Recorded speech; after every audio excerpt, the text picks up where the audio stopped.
that if there are people spread across the country who are infected, then they receive resources evenly, apart from just the drugs? Apart from that, yeah, that's a very good question. And resource allocation, it has always been felt like the urban areas are more privileged resource-wise. But now, looking at the future with the devolved government in place, with the counties will be empowered even to have their own resources and to run their counties differently, maybe it will change. People will go back to the rural areas now instead of coming to urban areas. So maybe that will change the lives of these people who are already infected in the rural areas. Now and the pandemic affects all, whether you're in urban or rural, the effect is still the same. Yeah. The area where we have so much success is preventing mother-to-child infections. Yes. What do we owe that to? Are there lessons that we can learn from there and put them somewhere else? I think it's also interest of the policymakers. It was interest of the policymakers. Of course, the government was very concerned about it, the private sectors, even the non-government organizations. So if there's that willingness across the board, and of course integration of services into our healthcare systems, because each and every mother pregnant or if each and every mother who gets pregnant goes to some antenatal clinic. But if there's no testing for HIV in that antenatal clinic, then again this mother may go home or get a HIV infected baby. So integration is the way to go, integration of services into the already running services of HIV, be it reproductive health, be it outpatient. I'm looking forward to that day when you go to the doctor and they tell you you're going to be tested of HIV and you're like, okay, fine, go ahead. Yeah, so integration of HIV services into the already other care or other services that are going on in health sectors, that is the way to go now. Great. Yeah. Now, nutrition is a very big element in the fight against HIV. Yes. Especially for people who are living with AIDS. Nutrition is very important. Yes, if there's someone who's watching who's living with AIDS yes. and who is wondering, what is it in my nutrition which I need to change? What would you tell that person in regard to their nutrition? Okay, basically nutrition is individualized. Though we say everybody know that we should take balanced diet, but to this infected person, they are specific, so they should go to any health center. We need to know where they are in their weight. Are they overweight? If they're overboard, then we talk about it that way, because there are HIV positive people who are overweight and the numbers are increasing at the moment. If they're underweight, then we need to do that. But I will think of nutrition in form of the child under 5 years. We are advocating for exclusive breastfeeding for these children, even whose mothers are infected.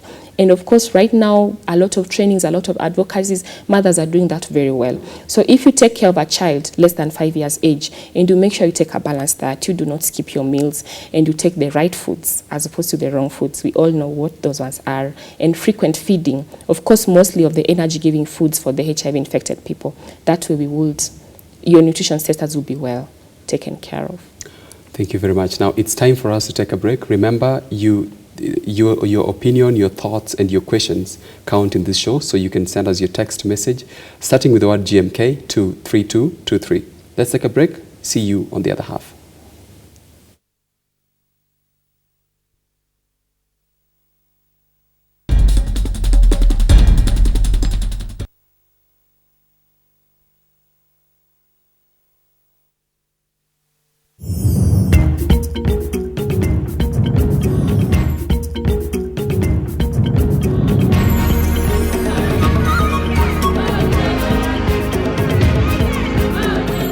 KBC Channel 1, Kenya's watching.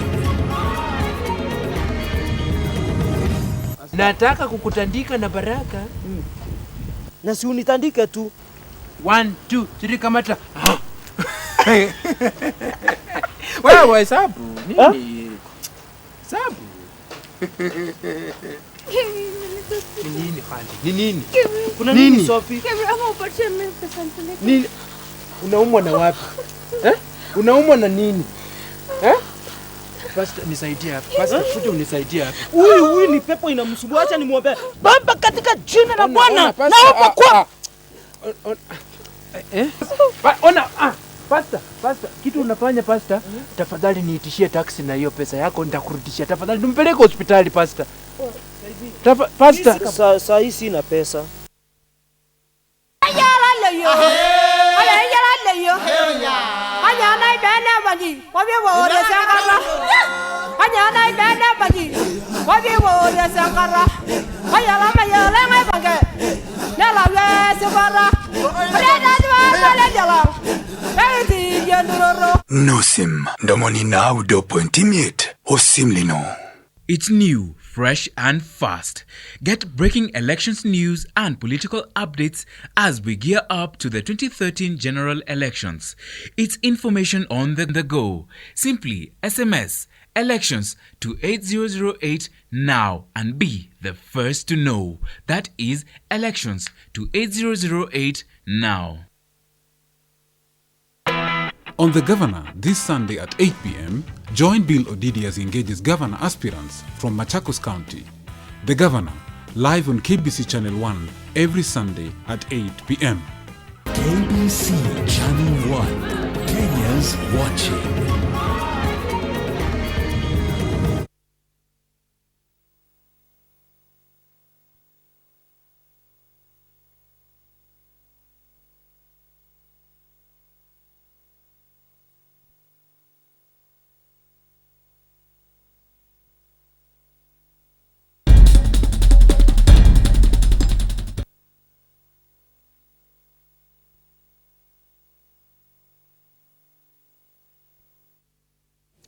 Welcome back. You are on Good Morning Kenya. Your opinion, your thoughts, your questions, you can send us that text message to 3223 starting with the word GMK, and then we will share with you. We'll share that with you before the end of the show. Now we are here with Phoebe Ongadi, who's a HIV coordinator, HIV services coordinator at the Gertrude Children's Hospital.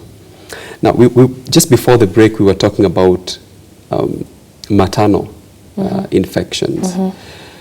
Now, when do you declare that a child does not have AIDS? Is not infected. Is not infected. Yeah. So as we said earlier, it all starts where we are hoping this mother has been accessing, of course, the FANC, what we call the FANC antenatal approach, where at least 4 visits to the antenatal clinics. So if this mother has been accessing those, the child, an exposed child, we do the first what we call the PCR at 6 weeks. We do another one at 6 months. And of course, just a follow-up at 9 months. So at 1 year, 6 months, if the child is negative, then the child is declared to be out of the program, negative. Totally negative. But again, most mothers, they fear, or most mothers have had challenges, especially if it is a breastfeeding mother. They walk into a facility and a HIV test is done and the child turns out to be positive. They get very discouraged. But again, breast milk itself contains antibodies, and it will be having the antibodies of the HIV virus. So if the child turns negative, especially the antibody test, the mother should not worry. They should again look up to do a PCR, which is a DNA test that will really confirm if the child is positive or not. But from our program, we fully exit them at 1 year, 6 months.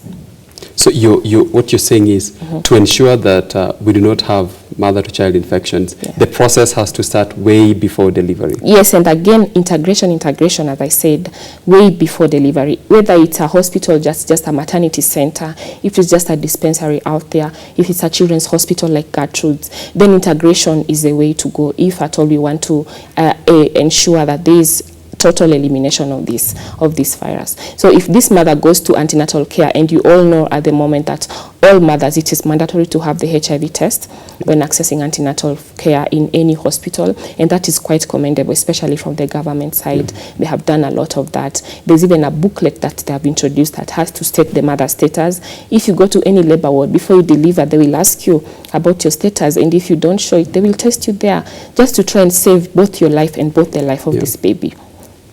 Wow, great. Now I think it's time to begin reviewing some of the successes that we have made.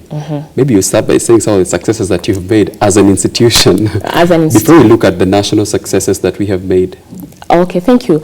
Now, Gertrude's Hospital being the largest hospital in East Africa that attends to children, of course, one of our success that we have made is in child care, pediatric HIV care. It's very well because we have very good care for these children. Our mandate is the child. But as I said earlier, now we are doing the family unit where we look at all of them.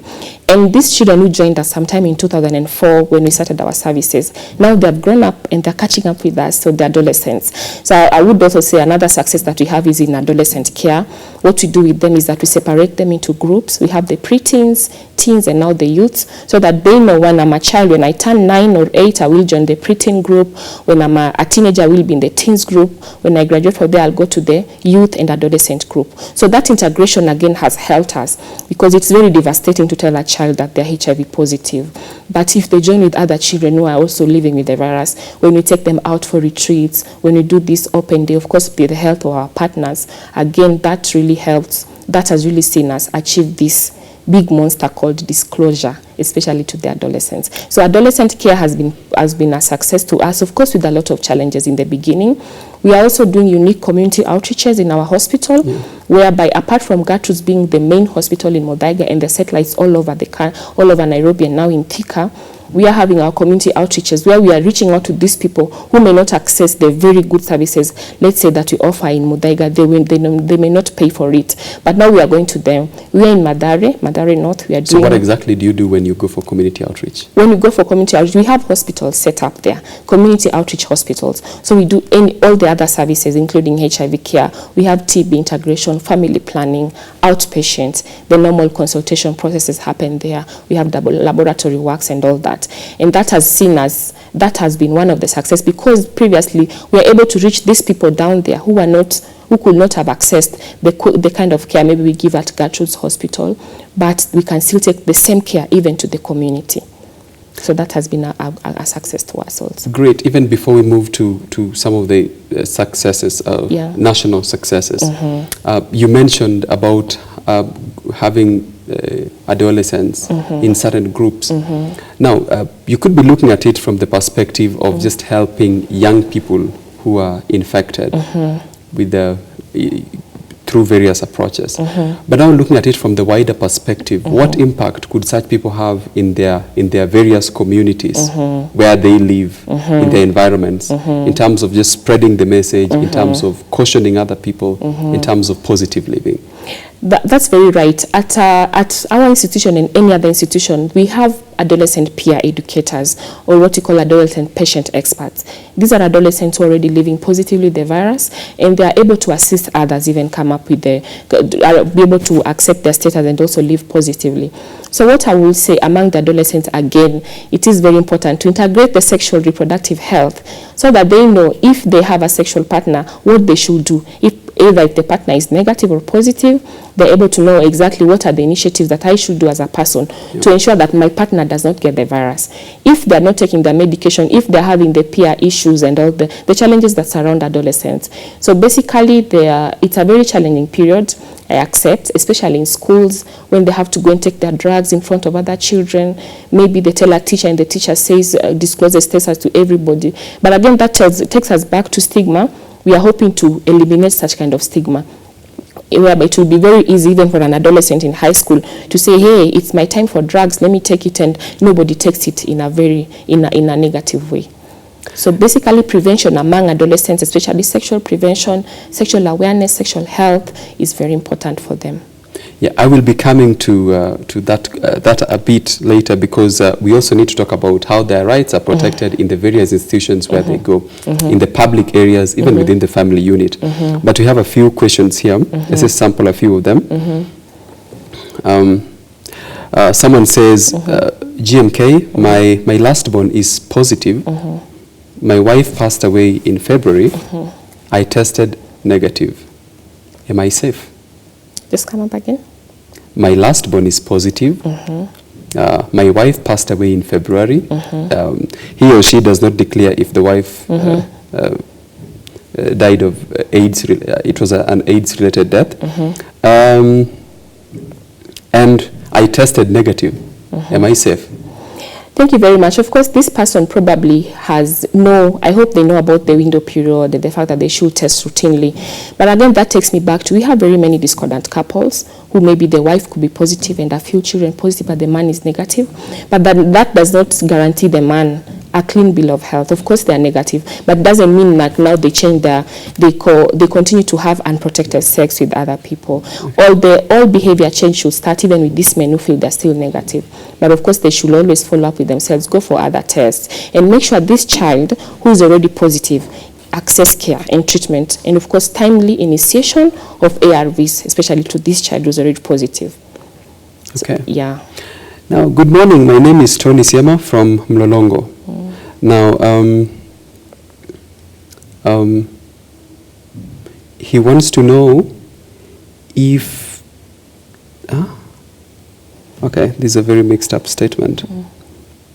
Yeah, but I think it's something to the effect that he wants to know how long the HIV virus can live in someone's body. I mean, that's a bit funny. But what advice would you give to a mother who has been abandoned with her children by the spouse after learning about her HIV status? Again, you were talking about discordant couples, and you mentioned it very clearly that we have more men walking out after they learn of the wife being positive. Okay, I know at the moment there are a lot of advocacies and a lot of initiatives to try and involve the man. Yeah. If you remember, even the efforts of exclusive breastfeeding, number one barrier was found to be the man. So in the family. So again, most of facilities right now, let me just mention that if a man accompanies the wife, let's say for immunization, they are seen first. So that way, more men are able to access care. And anytime they come to clinics, they are talked about these issues. These are your children. This is your wife. If you abandon them, you're abandoning your own kinsmen and people. So I would tell this woman that, first of all, do not give up. There's a lot of opportunities out there for you, and these children look up to you. So don't give up. There's a lot of help if you access all the institutions that we have, the institutions that fight for women's rights, the others that provide for these children. So again, it all in you. If she's capable, she can get a job, she can continue working and provide for her children. It's not easy, I know, but they have to try for the sake of the children and herself. Okay. Now, we were talking about the rights of children living with AIDS, and you did mention that some of them could face stigma in schools or in public places when they interact with other people, when other people get know. Are there any structures to protect such children?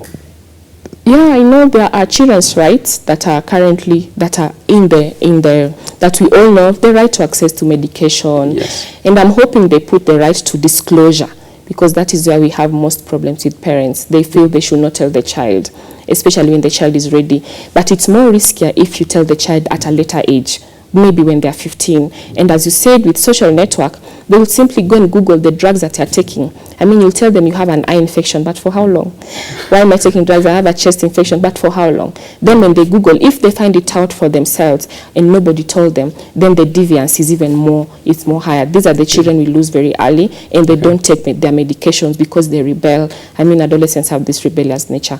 So I think the rights of the children should be protected, as we said earlier. Yeah. That basic rights, and also the right to medication and the right to information to this child, especially a child who is orphaned by HIV, or a child who is exposed, or a child who is living with HIV. I think it's their right to tell. It's a right to tell them about their status, especially when they are ready. Yeah. For that, yes. So as we commemorate World AIDS Day tomorrow, what are some of the tremendous achievements that we have, which as a nation, which we can celebrate? Yeah. Okay, thank you. As I said earlier, the number one tremendous achievement connects to the 3 zeros. Of course, the infections, if you look at the prevalence rates, like the estimate that was done by UNAIDS and NASCOP last year, NAC and NASCOP, sorry, around July, it is estimated that fewer people are getting infected, and also the prevalence rates is going down. I think that's something to look up to, and I'm hoping for in the next survey, it will even be lower with all these initiatives that we are putting up. EMTCT, previously PMTCT, prevention from mother to child, and now elimination is another success. And of course, all these advocacies where we are getting these people who are vulnerable in the society, the sex workers, the men who have sex with men, all these people being brought on board, all these have been successes, I think, for this for this pandemic. This country, yeah. Yes, for this country. And of course, free access of all, free access of the antiretroviral therapy to all, free access for treatment, even the laboratory works, investigative works, all those have been successes. At least now almost everyone who is infected and is ready for medication, I know and I'm sure they access that medication to wherever they are. So I think that's another success for this country. Great. Now, we have achieved medication awareness is at its peak. At least, I think almost everybody in this country knows about AIDS.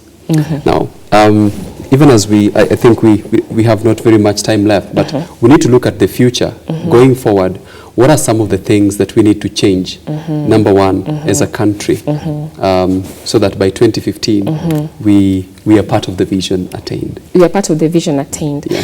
Okay, number one, as a country, as I said earlier, we need to integrate. Once we have integrated these services into the normal healthcare systems, taking a child for immunization, and then they find other services there. The mother is advised, the father is talked to about male circumcision, for example. All this integration should be there. And of course, now as a country, we should put in more resources to the HIV and AIDS care, especially to these patients who are already accessing ARVs, to make sure that even more patients and more people are able to access freely this antiretroviral therapy. And we're looking forward to zero discrimination in the workplaces, in the homes, in the communities, in our households where we come from. We are looking forward to zero discrimination to this pandemic. Okay, now as an institution, just in conclusion, do you have anything that you want to do in the immediate future? Maybe a strategy for HIV? Yeah, of course we have strategies for HIV in our clinic. As I will not mention again integration, that is one of them. But now our strategy, as I told you, that these children that we had back in 2003, 2004, they have grown up. And now most of them are youth, some of them are adolescents, some are teenagers. Now we are coming up with a youth-friendly facility where these children could just come in and talk about anything, almost anything. Remember, if you want to achieve zero HIV infections, then we have to start it with the people who are already infected to make sure that they do not infect intentionally other people.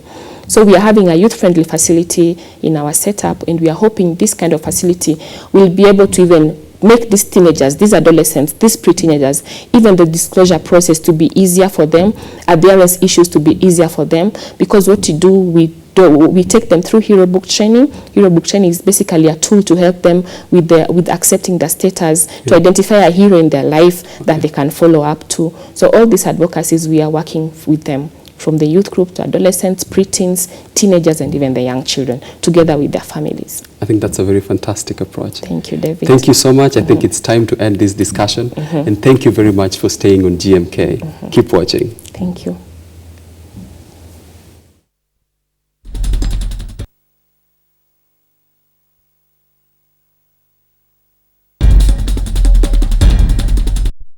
In Kenya, where we bring you up to speed on what is happening in our country. It's yet another week, and here on Good Morning Kenya, every Monday, Tuesday, and Wednesday, we get to meet some of the persons aspiring to be senators across the 47 counties. They just give us what is the development agenda and why we should vote them in as the first senators under the current constitution. And today on Good Morning Kenya, we are focusing on Kiambu County, and in studio, I am joined by two persons who are aspiring for this particular seat, that is the senator seat in Kiambu County. And to my immediate left, I am joined by Teresia Wairimo, as well as Clement Gisharu, who will be giving us their agenda for the people of Kiambu and by extension, the country, Kenya. Remember, this is the program where you get to participate. So if there's any particular issue that you want our guests in studio to respond to, the number to text us is 3223, starting with the word GMK, or you can send us an email on gmk@kbc.co.ke. But first, let's talk to the guests who are in studio. Welcome to Good Morning Kenya. Thank you.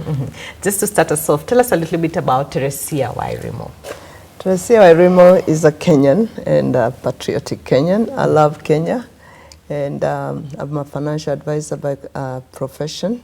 I was born in Limuru, and I'm here to bring fresh and new leadership in Kiambu. Yes. You're saying you're a financial consultant by profession. Why do you want to venture into politics? Why are you moving away from Money Matters? Money Matters. I watched what was happening in Kenya, and I realized we need fresh leadership. Money Matters is good. I have a lot of experience, and I want to venture and teach the people of Kiambu how to do business in decency and order. Mm-hmm. We'll talk more about that, but first, Clement, just tell us a little bit about yourself. Introduce yourself to the Kenyans. Good morning, Kenya. My name is Clement Gesharu Getau. I was born and brought up in Githunguri in Kiambu County. I am a teacher by profession. I'm also a trade unionist. I've worked as a teacher for the last 18 years. And for the last seven years, I've been in the trade union, the Kenya National Union of Teachers, as the Executive Secretary, Kiambu East. I'm a member of the National Executive Council, that is the Central Council, the top decision-making organ of the union. Mm-hmm. You've launched, of course, your manifesto and also your campaign. What is in your manifesto? What is it that you're going to do for the people of Kiambu County? My manifesto is based on the fact that we in Kiambu were greatly disadvantaged, and especially in the early days of the 20th century, when the whites were invading this country. Most of our land was taken away, and many residents of Kiambu were herded into small villages, which were called labor camps. And as a result of these, many Kiambu residents were disadvantaged, and that was the beginning of the burning levels of poverty in our county. So what do you propose to, to change for the people of Kiambu? What exactly, if you could just briefly break it down to us, what is contained in your manifesto? In my manifesto is calculated towards addressing issues of poverty, and that is poverty eradication. That is your main pillar of what you're campaigning for. Yeah. Yes. All right. Just back to you very quickly. You've said that I know that you have been in the US for quite some time, and now you're back in Kenya. What is it that you're going to bring differently? You've talked about new leadership. What is in the sense of leadership that you're talking about?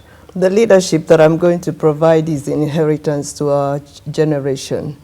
I'm a Christian. The book of Proverbs 13:22 says, a good man leaves an inheritance to his children's children. When I look at Kiambu, I don't see any inheritance for our children. So I'm going to provide that inheritance, good industries, manufacturing plants, hospitals, good infrastructure in the counties, good education systems that I've experienced in the US, and bring